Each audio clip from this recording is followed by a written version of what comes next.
Okay, RealMelTan here. So in this video, we're gonna talk about 5 great things they need to know about Windows 11. And there's also gonna be a very special bonus, so make sure to stay to the end of the video to not miss that bonus. So let's go on the deep dive into Windows 11. Okay, so this is gonna be a long talking head video. We are gonna include a timestamps in the video, so make sure to click on timestamps if you don't want to miss any of our important information. Price of 2 talking heads. His head, my head. Yep, let's now go on to our first topic. Of course, when you buy Windows 11, the first thing you see is how pretty it will look. Now back with the glass look that first came with Windows Vista. The main thing that you'll see, of course, is Start menu is now in the center. Why they moved the thing? Shit, it's been sitting there for the last 25 years since Windows 95. Oh, we just saw that actually there's an option to shift to the left. But thank God. So basically now there's no more shell menu for all the apps. It's now in the center. Looks a lot cleaner actually. And they say the center part is it will show you your apps based on some AI thing inside there. Wow, really? Yeah, really. Let's see how that thing works out. Yeah. Okay, if you want to see how it looks like, there are a lot of videos out on YouTube. Linus did a very good job explaining how it looks like, so you can check it. But we are not actually here to tell you how it looks like because there are more important things that we want to talk about. Yeah, much more important. Okay, so which brings us to point number 2. Now you can enable Android apps on Windows 11. To put that into further context and details, what we've seen so far is that number 1, Windows 11 is going to have access to the Amazon App Store. Yep. Even though it's not quite as comprehensive as the Google Play Store. In case you find that the Amazon Store doesn't quite have what you need, well, you can always sideload your apps. Yeah, but that brings issue because people will say, well, is there piracy? Because APK, you don't actually spend money on that. So I don't know how developers who want to work with Windows on that. Yeah, that's going to be quite a thing to see because the curveball here is that it's the Amazon Store. It's not the Google Play Store. Things like the Google Play services will be missing. Quite a number of apps that do rely on that. One good example I heard was Uber because it uses the Google Play services to check your location or something like that. Yeah. But between then and the launch date, how this is going to work, we'll have to leave it to Microsoft and Amazon to try to sort this one out. Yeah, I hope that we'll get the full Google Play Store on the Windows, but yeah, you want to run the Android things, you need to have your emulators such as BlueStacks or Nox. This is going to have a whole new ballgame. If you really get all the functionality of it, yeah, you can carve 2 tombstones. One for Nox, one for BlueStack. Rest in peace. Rest in peace. But don't count them out yet. We've not even seen a working demo, that kind of thing. Keep our fingers crossed. Hope for the best. Prep for the worst. Yeah, it's going to be like Cyberpunk 2077. All looks nice at beta, but when the game comes out... Okay, fine. Don't remind me I spend money on it. Are you still playing the game? Write down the comments. So now we've done 2 topics. We are going to the 2 main ones that we care a lot about. Because we're looking at the perspective of PC builders like yourself or someone who sells PCs. Point number 3 is secure boot. Secure boot. Secure boot basically is a function in most modern UEFI BIOS that when activated, protects your systems against viruses and malware that run execute at boot up. Basically what it does is, if it sees that the boot up kernel drivers, it's not signed, aka they are hacked or altered drivers, it just simply won't boot. So secure boot has been like a good to have, not really needed for the last quite a couple of years. But with Windows 11, it has seemed to be a necessity. This can create complications, especially maybe for the tiny minority who dual boot Windows and Linux, because a lot of Linux distributions will not work with the secure boot enabled. Yeah. But it's relatively minor. Oh yeah, one thing I have to get, the things that we're going to talk about later, we have to credit to Mr. Albert Zheng. Yes, he's a very favored, strong audience of ours. Yeah, so thank you so much. Yeah, which brings us to the 4th point, which is TPM 2.0. TPM 2.0, yes. That one is the one that is shaking the whole internet now.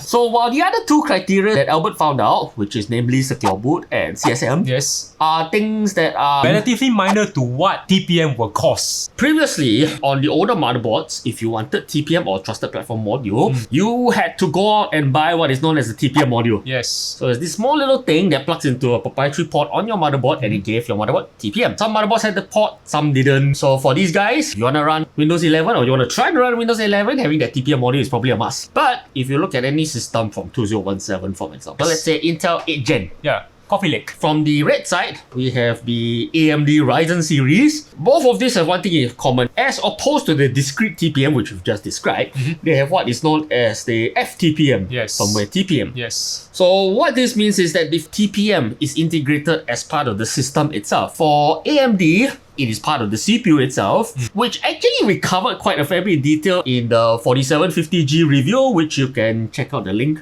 On Intel, however, from my understanding, the fTPM functionality is not on the CPU. It's actually on the chipset itself. Okay. It comes down to the same thing. It's part of the system, but it's two very different. One's on the CPU, one's on the chipset. Yes, so which brings us to the conundrum, the big one. Your motherboard spoil or your CPU spoil? What are the consequences? We start with Ryzen. For Ryzen, right now, in Windows 10, for example, if you were to turn on the fTPM and you were to use a functionality that uses fTPM, one good example, BitLocker. When you change the CPU, because the encryption and decryption keys is on the CPU itself. Yes. So today you're running Ryzen 5 3600. Yes. So let's say you install Windows 11. Yeah, you want to upgrade to a new 5900X. For Wow, example. that's a big jump. Yeah, that's a big jump, but I'm just being hypothetical here. If you were to do this move on Windows 10, because the TPM module is now different, Yeah, it's tied to the CPU. it's tied to the CPU, Yep. what's going to happen is that Windows 10 will ask you for the recovery key, which you are supposed to have created and remembered Somewhere. when you originally created said BitLocker volume. So if you've forgotten that recovery key, well, Somewhere. maybe I shat it out somewhere. Yeah, that means without the key, the drive remains encrypted. Yeah, basically you just locked up your entire PC. And throw away the key. Or flush it down the toilet. Yeah. This also applies to the Intel side, which is now locked to the motherboard. So let's say for the Intel, since we all know in this industry that motherboards tend to fail faster than CPU. Okay, you built the system 3 years ago, but with this particular motherboard A, 3 years later, the motherboard spoiled, and you have to buy a new one. The moment you put it back in, even though your Intel CPU is still the same, it's just going to give you the same thing Yeah. in BitLocker. It's going to do the lock key. I've never seen this man before in my life. Please give me the recovery key. So for Windows 11, now that the TPM has become from optional to mandatory, because Windows 11, even though you don't use BitLocker, I believe that TPM is used to hold security info or it encrypts certain part of your boot partition. Maybe Yeah. I'm beginning to suspect it's probably your user profile. Basically, the entire PC with user profile. It could come to the same thing. Yeah. Your user profile is locked out, you can't boot. Yeah, so moral story, please back up all your stuff. Yes, please do. We just read Microsoft is looking at that because they have received a lot of feedback. You know, TPM 2.0 so strict, you have to use CPUs above Coffee Lake. So I think they're reconsidering things. Technically, Skylake and Kaby Lake does have TPM 2.0 support, but it's kind of like unofficial. Some motherboards implement it properly, some don't. For those on 4th gen, is discrete TPM or no? It's not gonna work. Never mind, you guys love your Windows 7, so just use Just your... keep I have a prediction as to why Microsoft really wants to push this TPM initiative. If you were to look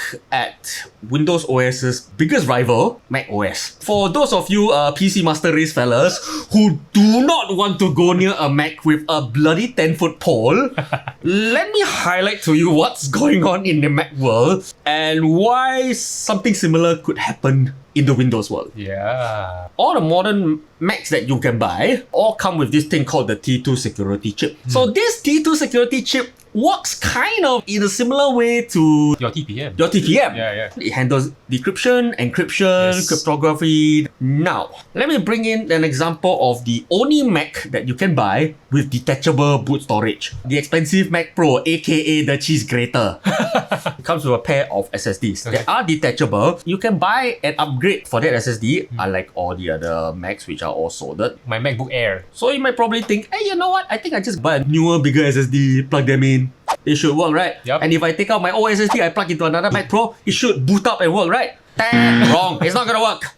Because what happens is in the Mac Pro, as well as any other Mac, the storage is tied to the T2. So the moment you take that storage out from the Mac Pro and you plug it into, let's say, another Mac Pro, the boot volume is just going to pull a low key again. I have no idea who this is. I'm not going to let you open up your drive. So if you are talking like that, that means it applies more to the Intel side since the TPM module is implied to the chip. Actually, I'll say it works out to the same thing. Take a Windows 11 boot volume from this PC here, and then I bring it over to another PC over there. Now for Windows 10, this is relatively simple. You plug it over there, it'll redetect the drivers, and you'll just boot up as per normal. Now, my biggest concern as a system builder is that what if I create this volume, this test SSD, but it boots up Windows 11? what's going to happen if I take this SSD and I carry it over to, let's say, my customer set? Is this test SSD of mine going to boot? That's the big question that people like me are going to have to figure out once Windows 11 drops. Because if this SSD cannot boot, yeah, we have to fundamentally change a lot of the way we do our things. Technically our business. I wouldn't say that we'll have to do some adjustments, that kind of thing. Well, I do hope by the time this drops, Microsoft will have some answers for us on that end. Yeah, yes, correct. Otherwise, we're screwed. Yeah, man. Alright, enough of settings. Yes. Let's go on to more fun stuff. What you gamers want to know, which brings us to point number 5.1 is Directx 12 Ultimate, 5.2 is Directstorage, and number 3, Auto HDR. So let's start with the first one, Directx 12 Ultimate. So Directx 12 Ultimate's not really a lot of details going on around there. So maybe we won't go too much into that on the speculation front. Yeah. But the one thing that I believe will benefit gamers will be Directstorage. Yes. Wow, that one's amazing. So basically what that does is optimizes the access your storage to your GPU. From your storage to your RAM, to your GPU, to your CPU. How does this translate to you as a gamer? And maybe as a game developer, with Directstorage, game developer has more freedom to build bigger worlds because the loading time will be much faster. Yes. Bigger, more detailed textures, more comprehensive AI. Much bigger Cyberpunk 2077. Hopefully. Yeah. Then this also translates into a better gaming experience for, well, gamers. Yes. A bigger world, a nicer looking world. Yeah. But there is one con here that we think about because we believe that you require NVMe SSD to run. Yes, I believe that's a requirement. Yeah. So even though NVMe SSDs have been gaining in popularity over the last couple of years, they're still very expensive. If I were to compare, let's say, an entry-level NVMe SSD versus a typical SATA SSD, they're actually more or less about the same price now. Okay, that's cool. Yeah, expensive, you're probably looking at the top-tier stuff like the Samsung 980 Pro, that kind of thing. You don't need a Gen 4 SSD for this guy. So it's not the cost that's going to be a thing. The thing is that, especially for those on 4th gen and older, do not have M.2 slots for NVMe. For 6th and 7th gen, there were some motherboards that have, some that don't. A lot of these sets would, up to today, still be running SATA SSDs. Yes.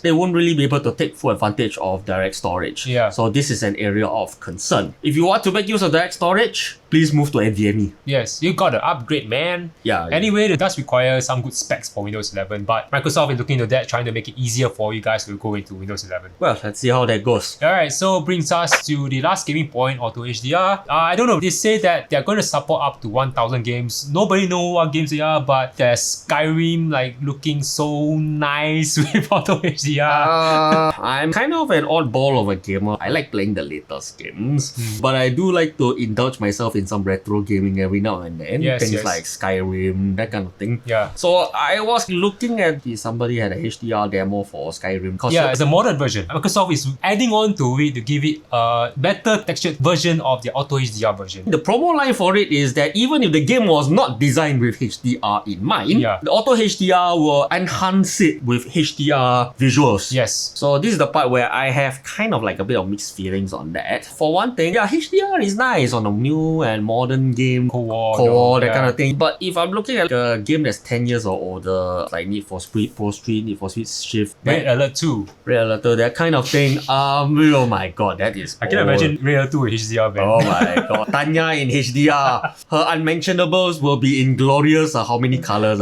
Never mind, let's not go there. I kind of look at Auto HDR as the process of, they take those old black and white photos from the 1930s, the 1940s, and then they colorize it. Yeah, they digitally remaster it. Recolorize it with approximation of what the color would have been. Yeah. There are two schools of camp in this. One is that colorizing those photos is good. On the other hand, there's the other camp that says that you shouldn't really judge on a colorized photo, because you then alter the original intent. Is it going to make the game more colorful? Yes. Do I think it's going to actually make the game better? I, for one, will not probably use it. Anyway, I'm a bit confused because it says it at the API level. So, does it mean that you need a better CPU or GPU to run this? We do not know. But the only thing I do hope for Auto HDR is that there is an on-off switch. Okay, right. Some of you guys will want it on, but I for one will run it off. Okay, so if you are staying on to this part of the video, we are now going to review the bonus to you. And what's the bonus? I don't know if it's a coincidence, but we realized that Alder Lake is going to launch about the same time as Windows 11. So we're seeing that Alder Lake is working together with Microsoft Windows 11. I don't know. My take on it is it's not a coincidence. Alder Lake is going to be the first CPU that comes out from Intel that uses the radical big little concept, which has been pioneered by Apple in their M1 chip. You can have a CPU with multiple cores, but you don't need all of them to be equal. Yeah, let's take an example of your favorite 3600. For that, we look at it this way. It has 6 cores, it has 12 threads. But then all 6 cores can more or less go up to like 4.1, 4.2 gigahertz on load. All 6 of them are equal. Yeah, so like the 1000K, 10 cores, 20 threads, you're going to use almost all 10 cores. Yes. At the same clock speed. But with Alder Lake, what we've heard so far is that not all the cores will be equal. You are going to have some cores which are going to be high performance cores. I call them the Superman cores. So these will be the guys with the high IPC, high clock speeds. Then there are what they call the efficiency cores. Basically, these will be the cores that don't draw so much power. They are not so fast IPC, raw, frequency-wise. Why would you want to do that? Right about now, you have CP2077, for example. okay. And Discord. Maybe that's not a good analogy. Let's take a multiplayer game. Yeah, let's choose the game that's coming out soon, Battlefield 2042. Yeah, that's a better example. And you have Discord. And you have 64 players running at the same time. So you could have like Discord could probably sit on that efficiency core because it's actually just sitting there in the background handling all the screaming and cursing and FUs from you and your teammates. Especially one of them pulls a rental zook on you. How the hell do you jump out of a freaking plane and rocket launcher another plane? Can a Battlefield fan please explain to me how that works? I want to see what happens in a real game.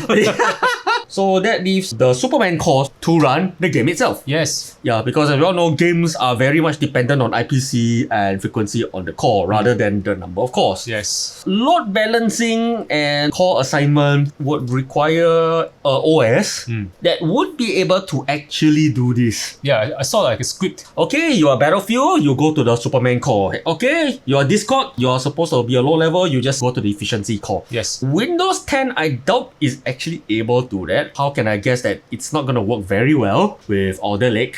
The core assignment for Threadripper, for especially the 32 and 64 core, took Microsoft quite a while to get that sorted out in Win 10. So another quantum shift like this big little concept is also going to be quite a fair way to fix in Win 10. But I believe Windows 11 is going to be an OS that in its kernel is going to be able to follow along with this big little concept. So I do believe Intel, when they drop Alder Lake, Windows 11 will drop. It will be a marriage made in heaven. Yeah, you can finally save money on cooler and your power supply. Yes, because Intel this generation is a freaking furnace. We have tested 2 i9 CPUs, not the best. Yeah. Intel and AMD has to move towards this big little concept because Apple has done it already with the M1 and their new OS. What's it called now? I don't know. What do you call it? They keep naming them after freaking mountains. Yes, yes. Oh yeah, Big Sur. Where is it based in? I have no idea. Can somebody get me a map? The hell is a Big Sur? But anyway, that's the one thing Apple is very good at. Yes. Yeah, it's a nice, neat little package. So for Intel, AMD, and Microsoft to catch up, this is what they need. Yep.